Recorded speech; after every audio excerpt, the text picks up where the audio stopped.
Hello. This is Adrian Obi, Capricorntigress, Western Intuitive Astrologer of Astrology, a look inside. I'm coming to you with the astrological aspects for the sign of Sagittarius.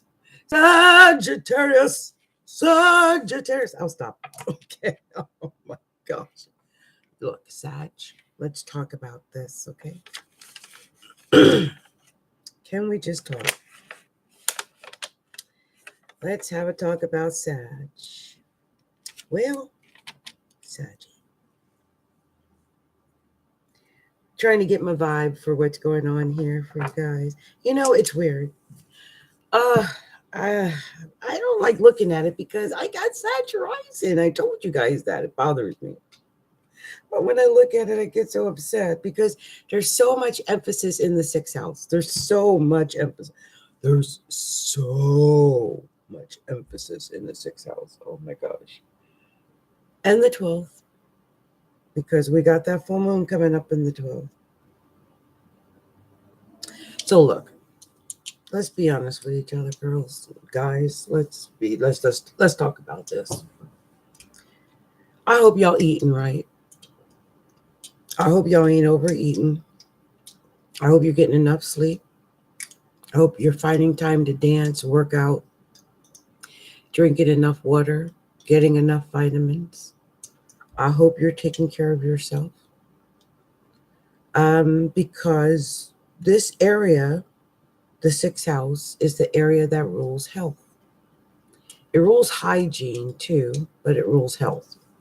And I sit here and I look at myself right now. Now, yesterday I was looking kind of sharp. Today I'm just looking kind of like regular.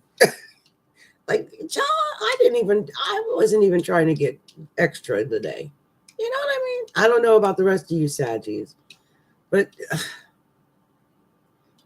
you know, I got Sag rising here in Seattle. And I just didn't feel like, I don't know, this is what you got today, gray. All of it, including the wig.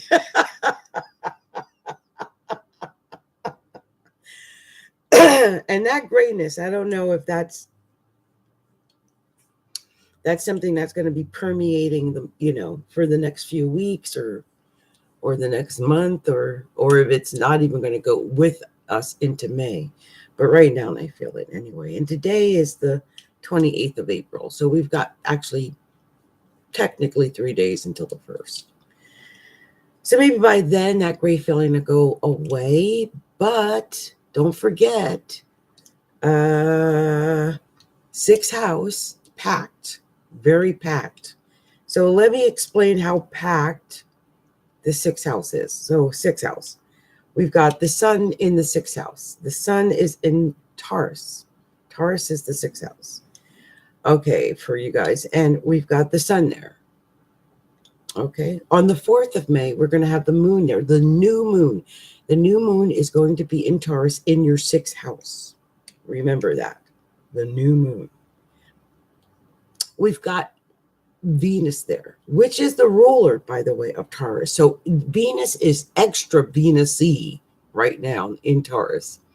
It's probably its most Venus-y than it's been in all year, at least, if not in a while, because Taurus is the natural house of, you know, where Venus lives. It loves Taurus. And then we've got Mercury in Taurus. And that means we're thinking about things that are dealing with Taurus and dealing with the sixth house of work and health. So we're thinking about it. And then, yeah, that's right. See how much this is. And then we got Uranus there. And Uranus is going to be there for the next 6 years or so. And so it could be a time when we're consciously aware of our health. We're consciously aware, hopefully, or we need to be more consciously aware of our health. We need to be more consciously aware of what we're doing with our bodies. And I believe this because Jupiter just went retrograde in the first house, in, you know, Jupiter and Sag. And that's the body. And so maybe this is a time when it's telling us to be more in alignment with our body, more aware of our body, take care of our body, take care of ourselves. Lots of self-care and self-love is important in this month, in the month of May. And I think the more you take care of your body, the more you do that self-care, the more you take care of your hygiene and your all your health routines and the way you eat and working out a few times a week and doing your hair and your makeup or going to a salon or whatever it is that you deem necessary for your self-care regimen, then that's what you need to do. If you need to sit down with a pen and paper and write out your self-care regimen, then sit down with a pen and paper and write out your self-care regimen. But whatever you do that, because it's all about health and hygiene. Health and hygiene. And I mean, and really just work in general. I can see if you're someone who works in the health and hygiene industry, like if you're someone who maybe works um, in a hospital or with medical in some way, or where health and hygiene is vital, I could see that being highlighted in the month. But really, with Uranus there and the sun and the new moon and Mercury and Venus, it's saying, watch out for your health. Anything could happen. It could be sudden. So stay on it, watch it, protect yourself, protect your body, exercise regularly, drink lots of water. Try to, if you're sitting a lot, get up more often, walk around, take care of yourself in every possible way. I'm being just, forced to say these things. And also in the month after the 21st of May, the Sun and Mercury are going to leave the sixth house, and then they'll go into the seventh house, which is the house of partnerships.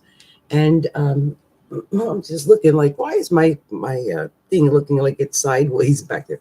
But anyway, the house of partnerships, and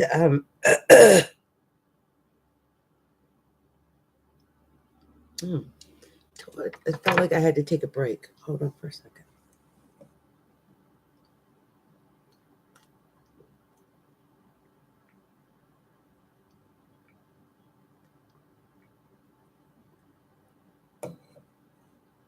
House of partnerships.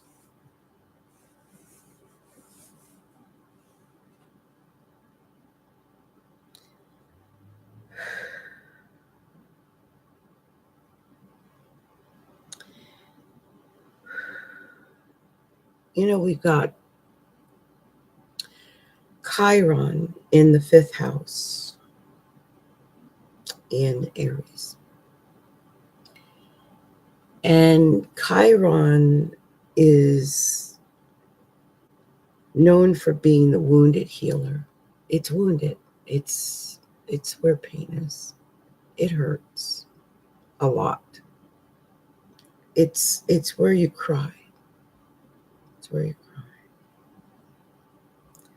And right now, for Sag rising, Sag moon, Sag Venus, maybe even,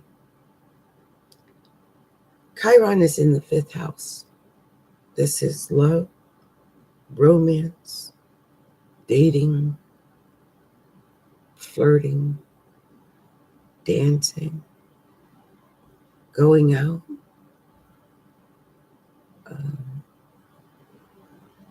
playing a lotto or scratching tickets, going to the casino, fun, gambling, taking risks, taking chances, any entrepreneurial venture you might have, being your own boss, being a king or queen, feeling like royalty or being royalty, children, your ability to procreate, like the children that you create, and creativity in and of itself, all ruled by the fifth house. It is where we cry right now because we're healing. Now, I think we could have, due to circumstances already, in the early part of Chiron's entry, hit the healing stages of this Chiron. But I just can't help but think that with so much emphasis in the fifth house, or excuse me, the seventh house, after the 21st,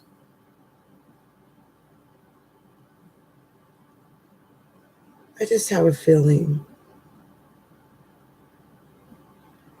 we need to just heal that area, that's the area that needs to heal. And we might be able to get it healed. I mean, if it's about love, right, and romance. Maybe you're someone who felt like you never could love again. That love was done. You weren't going to have it. Now you feel there's a possibility. You're open to it. Maybe you're healing. You're learning. And remember, when you heal, it can sometimes be painful. So be aware of that in case you do feel some of that during the month of May. But, you've got Sun and Mercury and Mars up until the 21st anyway. Oh, no, Mars goes into Cancer on the 15th. But the 7th house is still highlighted. I mean, wow. It's in, I think with the Sun and Mercury there, after the 21st, you're really going to feel that. Partnerships. Someone who loves you, maybe. You'll learn, hopefully. Maybe that's your lesson right now, is to learn real love. I mean, Neptune is in Pisces. That's down in your 4th house, by the way. It's your home life. That's comfort. And, your family might be a little bit confusing right now, especially if there's been an issue with your partnership or your marriage partner. Just be aware of that. You might feel like your luck is not as great as it could be, and that's because Jupiter's retrograding in your 1st house. And also Saturn and Pluto are retrograding in your 2nd house. That's actually making you feel probably like it's getting a little lighter than it's been, because it got a little heavy. So hopefully you got some money that's coming in. And finally, the full moon, as I mentioned, is going to be in the 12th house in Scorpio at 27 degrees of Scorpio. That just tells me that, wow, just be aware that you might have some psychic experiences, and that your dreams, your inner world is so vital right now. You got the North Node in the 8th house, by the way. So yeah, your inner life is everything for you. And I would make sure that I found time to be alone, to meditate, to think in private, to build your own innermost thoughts. And if you do that, I think you'll be just fine. You'll be just fine. Okay, well, Saggy, this is all I've got for you. I'm so exhausted. I'm going to be coming back later in the month with the mid-month readings, and I always have other readings and other stuff that I do depending on my mood. And if I get inspired to do so, I will make sure I come back and read again for these, these little horoscopes for you guys. And I think, Sag, I'm just hoping that whatever's going on with the partners, that if we got to heal it and fix it and work it out, with Venus sitting in the 7th house, we can work out all kind of things this month, in the month of May. So I hope we get that done. Okay. Well, I want to make sure that you like, share, and subscribe. Make sure you subscribe to our page, or to our video, to our channel here on YouTube, and share our videos here on YouTube. And you can also, like and subscribe to our webpage and blog, which is astrologylookinside.com. And you can also find me on Facebook at facebook.com/, Facebook.com/Astrology Look Inside. And I also do free mini readings at our group, which is Facebook.com/groups/Astrology Look Inside. And finally, you can find me on Patreon at patreon.com/Capricorntigress. Well, this has been Capricorntigress of astrologylookinside.com. It's been my pleasure to do this reading with you, sending out much love and much light to you all, and many, many blessings. Bye now.